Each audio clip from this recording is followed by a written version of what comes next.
بسم اللہ الرحمن الرحیم رب اشرح لی صدری ویسر لی امری واحلل عقدۃ من لسانی یفقہوا قولی رب زدنی علما۔ آج قرآن پاک کی 50ویں صورت سورہ کاف پر غور و فکر کریں گے۔ ڈیوائن تھریٹس میں نے اس کا نام رکھا ہے۔ 45 آیات اور 3 رکوع پر مشتمل یہ ایک مکی صورت ہے۔ اس صورت کا دوسرا نام الباسقات بھی ہے، جس کا تذکرہ آیت نمبر 10 میں کھجور کے بلند و بالا درختوں کی شکل میں ہے۔ مسلم کی احادیث میں درج ہے کہ آپ صلی اللہ علیہ وآلہ وسلم خطبہ جمعہ کے دوران اس صورت کی تلاوت فرمایا کرتے تھے۔ اسی طرح عیدین کی نماز میں بھی سورہ کاف اور سورہ قمر کی تلاوت فرماتے، کبھی کبھار صبح کی نماز میں بھی تلاوت فرما لیا کرتے تھے۔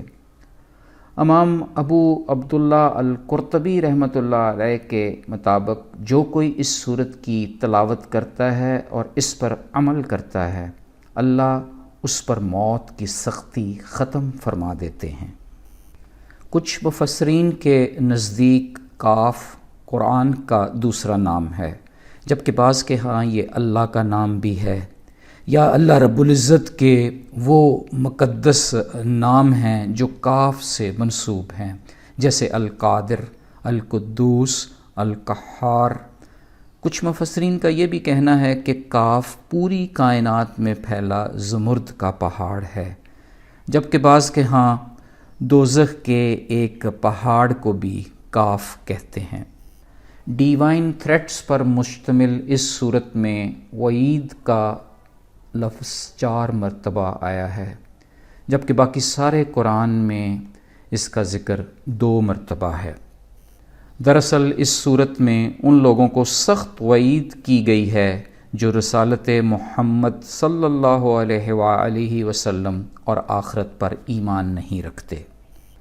اس صورت مبارک کے آغاز میں ہی قرآن مجید کی قسم کھانے کا مقصد موقف ربانی میں انسان کی تسلی اور تشفی کا سامان اس طرح پیدا کرنا ہے کہ دلائل میں کوئی کمی نہ رہے۔ کفار اور مشرکین کا حضور پاک صلی اللہ علیہ وسلم کو اپنے ہی جیسا سمجھنا اور مر کر مٹی ہونا اور پھر سے جی اٹھنا بڑا عجیب سا محسوس ہوتا تھا۔ شیطان کے شکنجے میں جکڑی ان کی عقل اس آفاقی سچائی کو سمجھنے سے قاصر تھی۔ یہی وجہ تھی کہ انہوں نے قرآن جیسے حق کو جھٹلایا۔ یہی وجہ ہے کہ آج بھی وہ سب الجھن میں پڑے ہوئے ہیں، مگر رب ہر چیز کی خبر رکھتا ہے، کیونکہ انسان کے ہر قسم کے ریکارڈ کو محفوظ رکھنے والی کتاب رب کے پاس موجود ہے۔ رب کے ہاں انسان کی سوچ، اس کا ادا کیا گیا ہر فکرہ ریکارڈ میں محفوظ ہو رہا ہے، اسے کسی بھی وقت ریٹریو کر کے سنا جا سکتا ہے۔ آج کی سائنس بھی اسی جستجو میں لگی ہوئی ہے کہ انسان کی سوچ اور اس کے ادا کیے گئے الفاظ کو کیچ کر لیا جائے۔ اس صورت میں لوگوں کو غور و فکر کی ترغیب دی جا رہی ہے۔ آسمان کو کیسے بنایا، ستاروں سے کیسے آراستہ کیا، کوئی شگاف نہیں چھوڑا، زمین کو قالین کی طرح بچھا دیا، اس میں پہاڑوں کی قلعیں گاڑ دیں، خوشنما پودے بھی کاشت کر دیے۔ کائنات کی تخلیقی حکمت صاحب عقل و شعور رکھنے والے کو غور و فکر پر مجبور کرتی ہے۔ تدبر اور تفکر کرنے سے روشنی نصیب ہوتی ہے، بصیرت میں اضافہ ہوتا ہے۔ ہمیں غور کرنے کی ضرورت ہے کہ کس طرح آسمان سے پانی برسا کر باغ اگائے جاتے ہیں، اناج کاٹا جاتا ہے، کھجور کے بلند و بالا درخت پیدا کر کے لوگوں کے لیے کھلی نشانیاں پیدا کر دیں تاکہ وہ جان جائیں کہ یہ بندوں کے لیے رزق ہے۔ سورت واضح کر رہی ہے کہ مردوں کا زندہ ہونا بعین ہی اسی طرح ہوگا۔ بنجر زمین سے طرح طرح کی نباتات اگ آنا اس بات کی شہادت ہے کہ ہم بھی حکم ربانی سے زندہ ہو کر زمین میں سے نکل آئیں گے۔ یہ صورت اس بات کی بھی یاد دہانی کرا رہی ہے کہ قوم عاد، سمود، قوم لوط، قوم فرعون، ایکا اور قوم تبع والے تباہ و برباد کر دیے گئے، کیونکہ انہوں نے بھی رسولوں کو جھٹلایا تھا۔ ماضی کے واقعات سے سبق وہ لیتا ہے جو سوچنے کی صلاحیت رکھتا ہو، سننے کی سکت جس میں موجود ہو۔ رب تعالی ہمارے دلوں میں آنے والے خیالات سے بخوبی آگاہ ہیں۔ اس کی عظمت کی معراج ہے کہ آسمانوں میں رہنے کے باوجود بھی وہ ہماری شہرک سے بھی زیادہ قریب ہے۔ جو بھی گفتگو ہم کرتے ہیں دائیں بائیں مخصوص فرشتے اسے ریکارڈ کرنے میں محو ہیں۔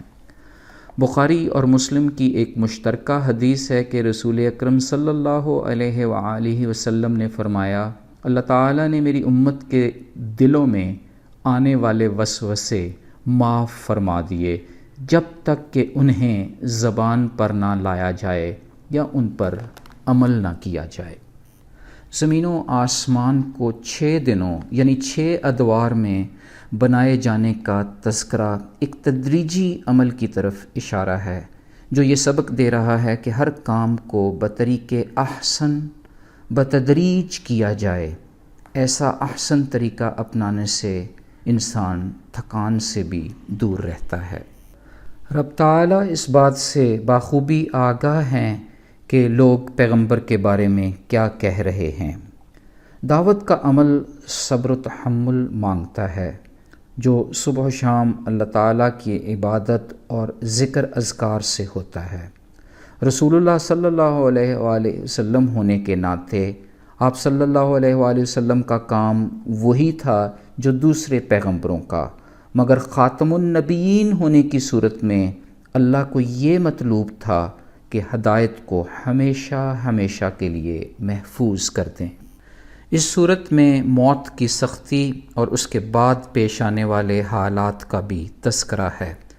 موت کی سختی تو ایک طرف ہے، جبکہ سور پھونکے جانے کے بعد ہر آدمی کے ساتھ 2 فرشتے منسلک ہو جائیں گے جو الگ الگ نیک اور برے اعمال کی گواہی دیں گے۔ ہر شخص کی آنکھیں کھل جائیں گی۔ اللہ کے ہاں بیان بدلے نہیں جاتے، وہ اپنے بندوں پر ذرا بھی ظلم کرنے والا نہیں۔ روز محشر جنت پرہیزگاروں کے اتنے قریب کر دی جائے گی کہ وہ میدان محشر سے ہی جنت اور اس کی نعمتوں کا اپنی آنکھوں سے مشاہدہ کر لیں گے۔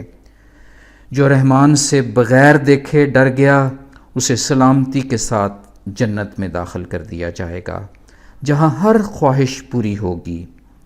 اس جنت میں انسان کی خواہشات سے کہیں زیادہ نعمتیں ہوں گی۔ ترمذی شریف کی حدیث ہے، رسول اللہ صلی اللہ علیہ وآلہ وسلم نے فرمایا، جب تم جنت میں کسی پرندے کی خواہش کرو گے تو وہ بنا ہوا تمہارے سامنے حاضر ہو جائے گا۔ اسی طرح بخاری کی ایک حدیث جریر بن عبداللہ رضی اللہ تعالی عنہ نے کوٹ کی ہے، ایک مرتبہ 14ویں رات کو ہم آپ صلی اللہ علیہ وآلہ وسلم کے پاس بیٹھے ہوئے تھے۔